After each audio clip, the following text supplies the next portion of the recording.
Alright, so today we're doing something a little bit different as Yashahime's season is coming to a close. We're going to take a look at the spring anime lineup to talk about what shows I will be discussing on the channel, what I'll be watching myself, and just in general what I think is worth watching this season. There's a lot of really good shows this season as opposed to the last few that we've had, but I think there's a bit of something for everyone to enjoy, which is pretty great. So, there are a couple sequels that I might discuss here and there on the channel, but for the most part I'm going to be discussing new shows or short-running shows. Short shows tend to have a bigger focus on things like philosophy or character development over a short period of time, which is things that I can talk about, and I like that. So let's start off with the shows that I won't be talking about on the channel, probably. There's a chance that they might show up here and there, but which I think are going to be enjoyable for most people on average. So, obviously, off the bat, we have Boku no Hero Academia 5th season. You know, people like My Hero Academia. It's probably going to be pretty good, just like all the other seasons have been. There's not much to say about it. I'm not going to focus too much on the sequels because you either know about it or you don't. But for those of you who don't know about My Hero, it's basically the story of a young boy who inherits the power of the strongest superhero in the world and attends a superhero school and faces many villains along the way. It's pretty fun. I might not focus on it too much on the channel. I would expect maybe 1 or 2 videos throughout this season, but yeah, it should be solid. Another one I'm probably going to be watching is Slime Isekai, the next season of it. I really like Slime Isekai. It's not phenomenal, but it's very fun just like My Hero is. It's obviously an isekai in which someone gets reincarnated as a slime. They use their knowledge from the other world to build a society in this new one, and along the way they unite different races and different groups, and it's really interesting on a world building sense. It's literally building the world from the ground up. And I think that's really cool. So if you enjoy that kind of isekai, you should check out Slime in general, or the next season if you watch the first. This one isn't so much for me. I didn't actually watch Zombieland Saga. I've heard it's really good though. But if you like cute zombie girls doing idol stuff, and apparently revenge, you'll probably like Zombieland Saga Revenge. Another one, probably not for me, but a lot of people are going to be very happy with it, Fruits Basket Final. I watched the original Fruits Basket a long time ago and I really enjoyed it, but it's been a long time since I was part of the series. That said, a lot of my friends are enjoying this sort of thing, so if you enjoyed the original Fruits Basket, this might be the time to check out the series if you haven't, because it looks like it's going to be the finale. So the next one we have is Slime Taoshite Sanhyaku nen Shiranai Uchi ni Level Max ni Natte Mashita, which I believe is I've been killing slime for 300 years and now my level's maxed out, or something similar to that, which I think is going to be very funny. So it's definitely one I'm going to be watching. So this story is basically following a woman named Asuza Aizawa, who, after dying, is reincarnated into another world as an immortal witch, and spends her time killing a bunch of slimes for money, just enough to get by, nothing crazy. But as she is immortal, over 300 years, this ends up stacking up, and she hits the max level in this world. She becomes incredibly powerful, and she tries to hide her powers because in her past life, she was overworked to exhaustion. However, despite her trying to hide how powerful she is, a legend quickly spreads about this powerful witch of the plateau, and the story kind of starts from there.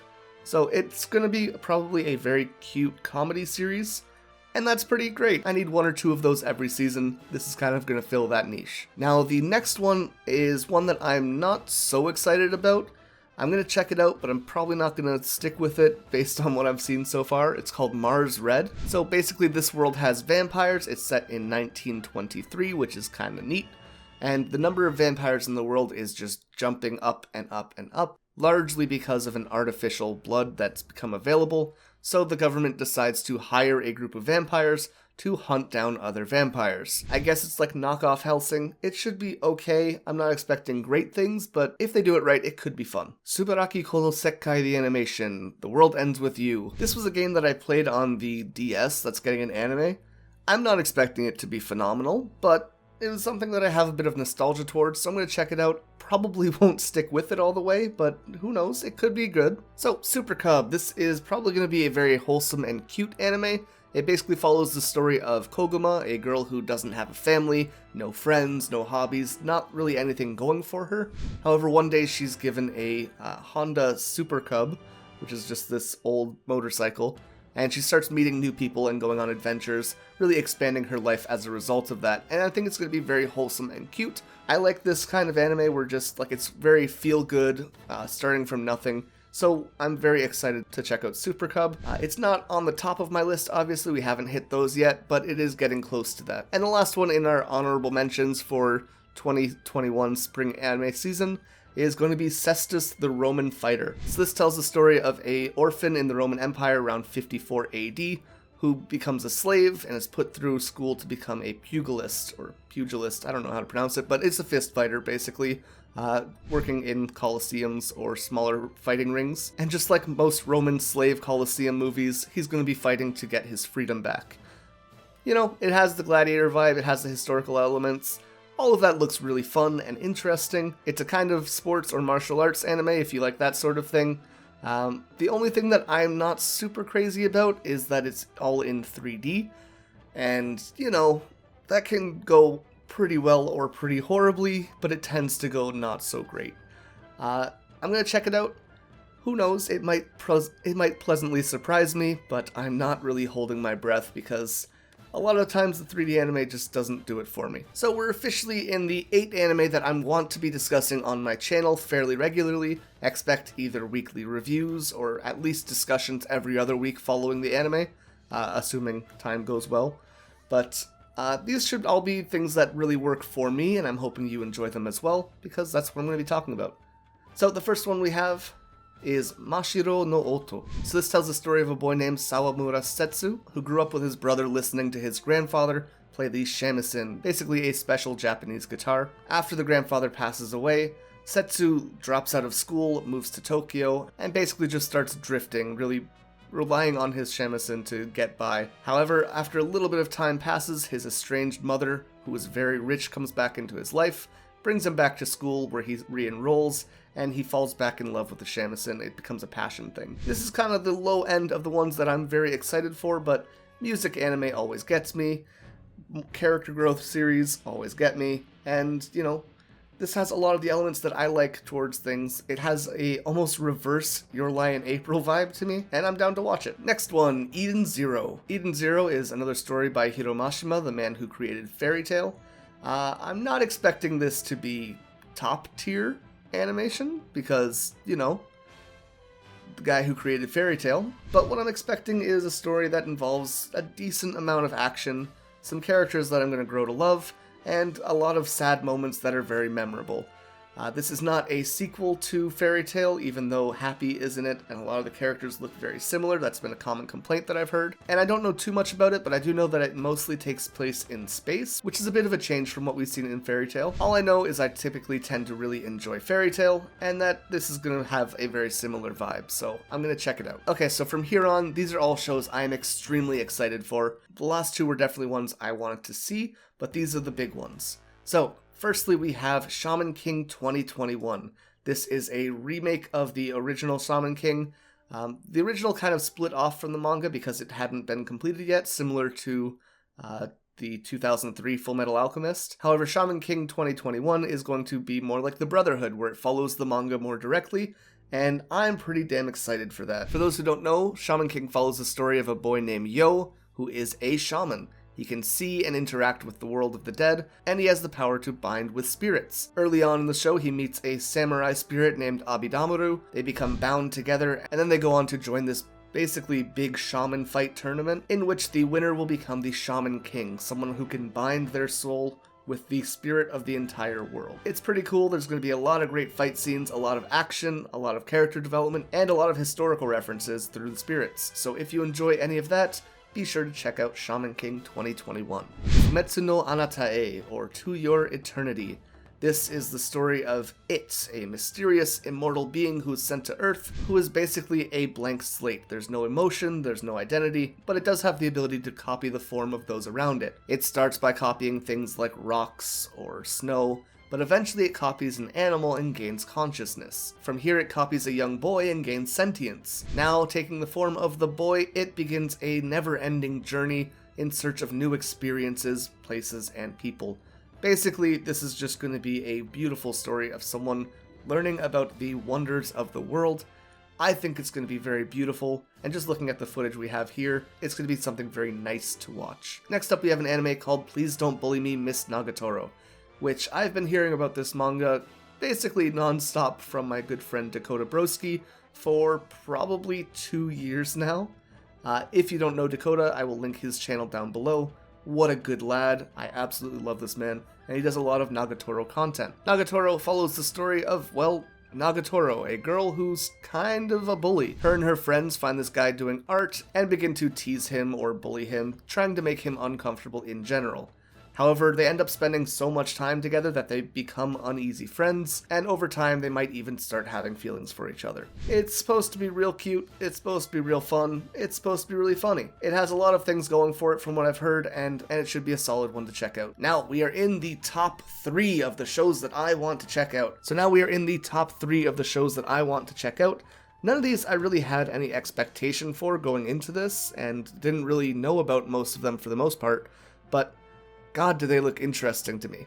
So the first one I want to talk about is 86. So 86 follows the story of a world known for having 85 territories. There's this massive war going on between an empire and a republic, and the empire is using basically these drones to go out and fight for them, while the republic doesn't really have that option for a while, so they're kind of on the down foot. However, eventually the republic gets their own unmanned machines, and they send them into battle so they can go on to have this war that has no casualties, which is great. However, there aren't just 85 territories, there's actually an 86th one. And this territory is filled with people who are considered to be less than, who don't have many rights in this world, and are sent in these unmanned drones, which end up actually being manned. On the side of the Empire, many of the people controlling the robots all have this idea that, well, we're just fighting robots, it doesn't matter what kind of destruction we do, but one of the handlers find out that they're actually fighting against people, and she begins struggling with the morality of killing other people even in wartime, because this was supposed to be a casualty-less war. It's very interesting to me. It's going to look at a lot of psychological aspects of war, which can be very complex and nuanced, so I'm very excited to see how they play through all this. Also, the show looks amazing, which is never a bad thing. Number 2, Hige wo soro soshite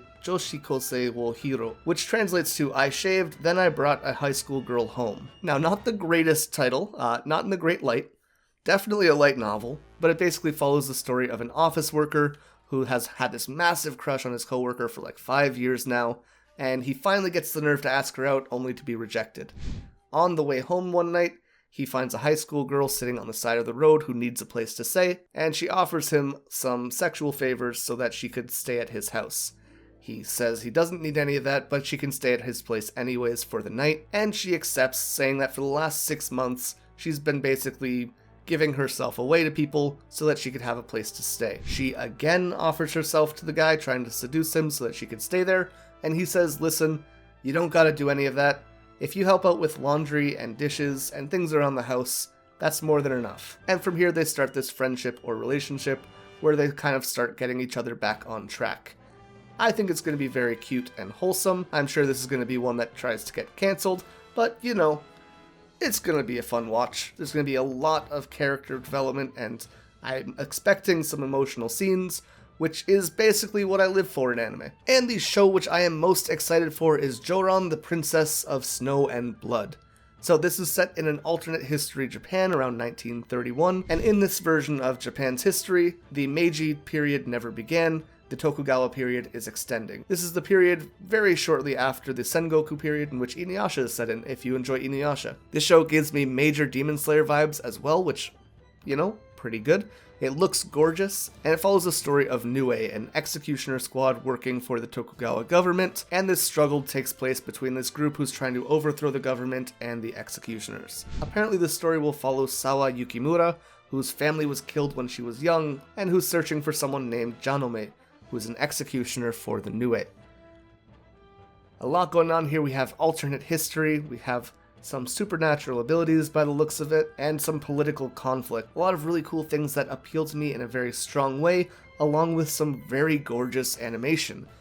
Looks pretty good to me. But yeah, that's like 17 or 18 different shows that you could watch this season. A lot of them are pretty hype.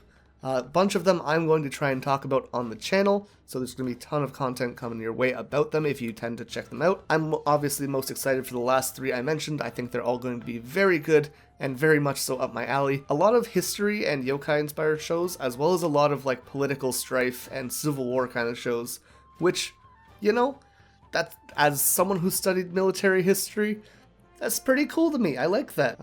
Let me know what you guys will be watching in the comments down below though, and if you enjoyed this video, remember to leave a like and subscribe, and as always you can check out the links in the description for my Discord, my Patreon, my Twitch, any way you want to be more active in the community or support the channel, I absolutely appreciate.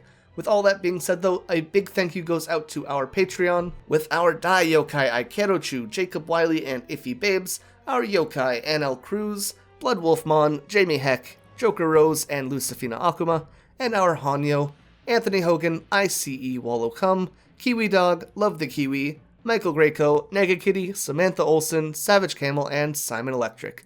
Thank you guys so much for watching. I hope you all enjoy Spring 2021's anime, and until next time, remember to stay excellent.